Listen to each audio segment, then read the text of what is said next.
Now, that was well worth a 2-week wait, my friends. This episode of 86 was quite honestly incredible, and if you hear any noises in the background, there is some construction going on, so I apologize for that, but the show must go on, so I'm recording anyways. And why wouldn't I? This episode is well worth the discussion that we're gonna have in this video because, this may be the best episode of 86 I've ever seen, just in terms of its action at the very least, so I wanna just get right in to talk about it, but as well, I want to remind you guys this time at the very beginning of the video to leave a like if you enjoyed this, and as well, be sure to come back tomorrow to the channel when we cover Mushoku Tensei episode 21, but as well, Demon Slayer Season 2 Entertainment District Arc. We're going to have a double upload tomorrow, so just wanted to tell you guys that. Let's get right into the video. Okay, this episode starts off really cool. So they're, of course, at Nakazawa, and they do basically what is an airdrop of all of the mechs. I honestly did not expect that. And it was a really good scene. All the CGI and the animation in this was really good. You can tell that they took this 2-week break really seriously because this whole episode was filled with some of the most brilliant CGI I've seen since Beastars or Land of the Lustrous. This was some really, really high quality stuff and not very surprising coming from A1. A1 typically has really high, like insanely high production values, and their art style is notoriously clean. But I think I speak for many people in saying that this still comes as a big surprise because I feel like this series just came out of nowhere, and already we have some of, in my opinion, contender for CGI of the year, maybe even the decade, since, you know, Beastars came out I think last year, so that was the beginning of the decade. I think a contender for well, at least CGI of the decade. Yeah. I don't think I'm wrong in saying that. Put down in the comments below what you guys think. Do you think this CGI is anime of the decade worthy at this point? And speaking of CGI, if you thought that was impressive, when we finally see Morpho, or at least one of the Morphos, oh my god, dude, this thing is massive and it's so big. I mean, they even say it's like one huge giant centipede. It's on rails. It's this massive, it's like a giant train that almost looks living, but living in this inhuman, inorganic way. It's actually terrifying. If I were to see this thing in real life, I think I'd cry. I mean, it just looks so sinister, and especially when it starts to move, oh my god, I'm like leaving. I'm leaving, you know? Like, I'm not dealing with that. So it basically starts to charge its railgun, and it's just the most beautiful animation. The railgun starts to glow like this golden yellow, and then it stops, and then they all withdraw, and we figure out that, well, this isn't exactly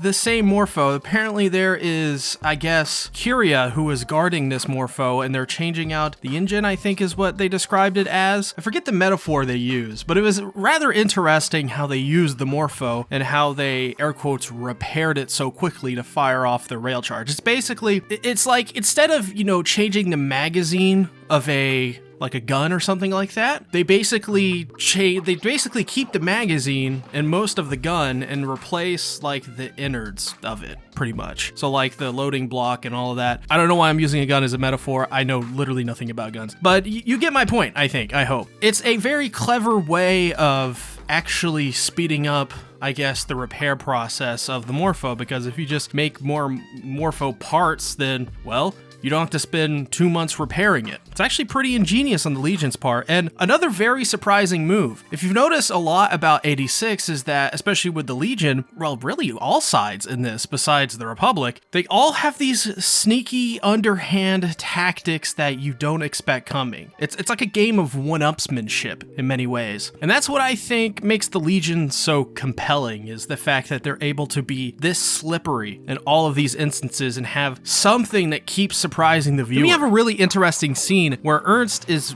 basically talking with all of the people that are on this operation. And he's like, yeah, we're not going to send more people out at this point just to get everyone killed, because if we're going to do that, then I mean, we might as well just all die, lay down, wait for them to roll us over. And I thought that this was a really cool way for Ernst to stand his ground, but as well to once again make the comparison between the Republic and them, and for him to say, you know, we are not the Republic, we do not abide by their ideals. It's very obvious that Ernst just does not like the Republic, but either way, I really like this scene. Thought it was very, very good. Then we get to see the blast zone that Morpho created, and it's like this charred, like, it almost looks kind of like, you know, after you watch an episode of Dragon Ball Z where they do like a big beam struggle and it leaves like this burn and charred ground. That's exactly what it looks like, but like on a very massive scale. Once again, very horrifying. I think 86 so far has done a terrific job in presenting a lot of the realities of war, but as well the realities of their kind of war, you know? Like, this stuff, I can't even imagine what this stuff would be like in real life, and yet it's presented to me in a way, in an anime nonetheless, that where I can really grasp the horror of the situation. I mean, they literally almost died. That thing for sure would have killed them in an instant. Like, there is no chance for survival. If you're caught in front of that blast, you are dead. And most likely, everyone around you in a massive radius is going to die as well. No wonder they wanted to take this thing out. If that's what that thing can do, then it makes sense for them to keep going after it escaped, which is, well, eventually what happens, pretty much. I'm not gonna lie, I'm not the biggest mecha fan in the world, but there is a way to get me to like mecha, and that is mechs with wings. I don't know what it is. It happened with Gundam Wing, with Endless Waltz. I like that stuff. I don't know what to say. I like Gundams with wings, and I like mechs with wings. I mean, I like Evangelion too. Those kind of had that in a way. Not really, but you know what I mean. This was just a great scene. I mean, there's not really much to say about it, but other than this was just all inspiring. Really incredible stuff, and what follows when you see the point of view of Kyria and the Legion, it's really interesting hearing the voice of Legion. It's like this really deep, very chesty kind of voice. Very scary in a way too, I think. A lot of what has to do with the Legion feels very cold, calculating, but also like horrifying. I think that's what's really cool about the Legion is they're kind of like that Skynet thing. I know they get compared to Skynet a lot, especially in the 86 community. I mean, that's really a very good comparison for the Legion. And I think in many ways how Skynet is a very horrifying villain, the Legion is as well. I mean, they don't stop. They have horrifying looking weapons of mass destruction, and they have basically what is the decapitated heads of humans commanding them. It's horrifying. I mean, there's no other way to put it. And seeing Kyria from the point of view of him, it's even more horrifying because you can see how the Legion work. It's very much kind of very similar to the way the 86 work, except for it's like this twisted version of it. It's this, how to describe it? It's like this, well, at least for Kyria, it's like this, he's focused, he's tunnel vision on this one thing. And it seems that Kyria is definitely driven by the, I don't know, maybe the echoes of like his previous self, where he felt a lot of anger with what happened over Frederica in the fall of the former Giad Empire. And that stuff is really compelling, especially for Kyria's character, and it makes sense as to why he would also go after the Nozans. Of course, he has a thing against the Nozan name, as I explained in the previous episodes, but besides that, I mean, it was just really cool, I guess, seeing the point of view of Legion. Really enjoyed that. Speaking of, though, I do want to talk a little bit about the scene with Kyria and Frederica. That was some really wholesome stuff, in my opinion. It really showed the relationship between Kyria and Frederica, and how Frederica really took a liking to Kyria, but as well, how Kyria really grew closer to Frederica. And it was almost this brother and sister relationship, much in the same way that Shin and Frederica are now. And maybe, Kyria's a little jealous because, Frederica's got a new big bro. Maybe there will be a future scene where he sees Frederica and Shin interact, and that just drives him up the wall. Though, I think in my opinion, I have a theory. I think that by the end of his arc, I think he will be redeemed in some way for his actions as a part of the Legion. Of course, he's being manipulated and all this stuff, and he's not really alive anymore. But I think we're going to see something of a nice send out for Kyria, because we've done that in previous episodes, so I think it makes sense for his character, especially since his connection he has to Frederica. I want to move my attention over to Gwenzel, because her character was rather interesting in this episode, and I felt that it was enough to mention her and talk about her just at least a little bit, because it seems that in a previous life she was called a Black Widow on the battlefield. I guess she's the wife to this Killer Banis guy? I don't know if he was in previous episodes. He kind of just showed up in this episode, and I was like, oh, there he is. This is interesting. They don't need like a proper introduction for all these characters. I think it's fine that they kind of just threw him in here as is. If they plan to develop him more, they can just do that down the road. But I think as is, having Gwenzel have this focus, knowing, I guess, where the ring comes from, and all that stuff is really interesting. It adds more depth to Gwenzel's character. She's a pretty solid character so far in this series, and as for like a side and supporting character, she's really serving her role pretty well. There's and we gotta talk about the Frederica stuff. This was so cute. At the same time, maybe not a little cute, but at least the first part of it was pretty cute. So, of course, it's Frederica. She wants to go along with Shin and the rest of the 86 because she's extremely attached to these group of folk. And she's basically hid herself in a compartment that's attached to one of Fido's things. And she pretends to be a cat. And I'm just like, why are you doing this, Frederica? You don't need to pretend that you're a cat. Like, they already know it's you. Like, her interpretation of a cat was so bad. Oh, this was funny too. This was very funny, but it gets pretty much immediately gets right back down to earth. Theo pretty much yells at Frederica. Frederica tries to, in a way, manipulate their feelings to be like, don't you want to protect me and all this stuff? And it's like, I wouldn't say that in this moment, but Frederica being the age that she is, makes sense that she would do something like that and say something like that because she's emotional. She's just a child. That being said, things get very, very serious when Shin is like, here's the gun. If you're surrounded, kill yourself.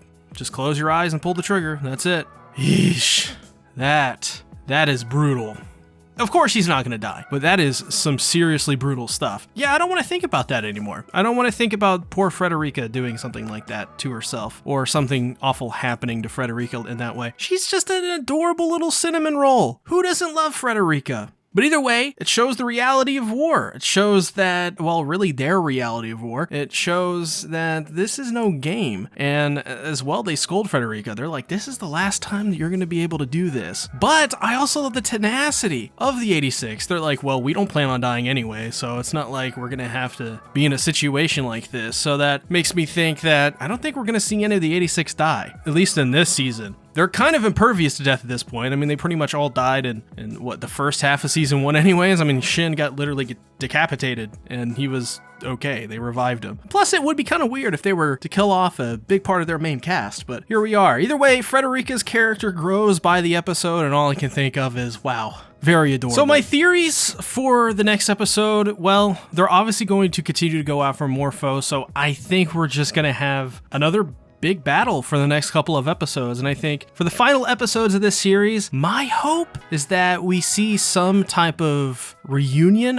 Is it even a reunion? I guess a first meeting, what is left of the Republic, and of course what is now, I guess, the former 86 and the now Giad Empire soldiers, which is Shin and stuff. So I hope we see something like that. I think that's where the show is obviously heading. We need some of that romance. I'm just saying. Also, when this season 2 gets confirmed, because season 2 is getting confirmed, this show is extremely popular off the back of Vladilena Milize, which, by the way, cheap plug. I did a Vladilena Milize video explaining everything about her character, and I think you all should check it out, but that's besides the point. We're talking about theory, SeaTactics. Yeah, I mean, that's what I'm waiting for at this point. I'm waiting for them to destroy Morpho and for the Republic, what's left of it, to show up and help out to destroy Morpho. I think that is where this is headed. That's my theory, at least, and if they do that and they pull that off, wow, that is some really good stuff. That's some really good stuff. I mean, already, I think this is the best episode of 86 I've seen. There are a few that really compare to this one. I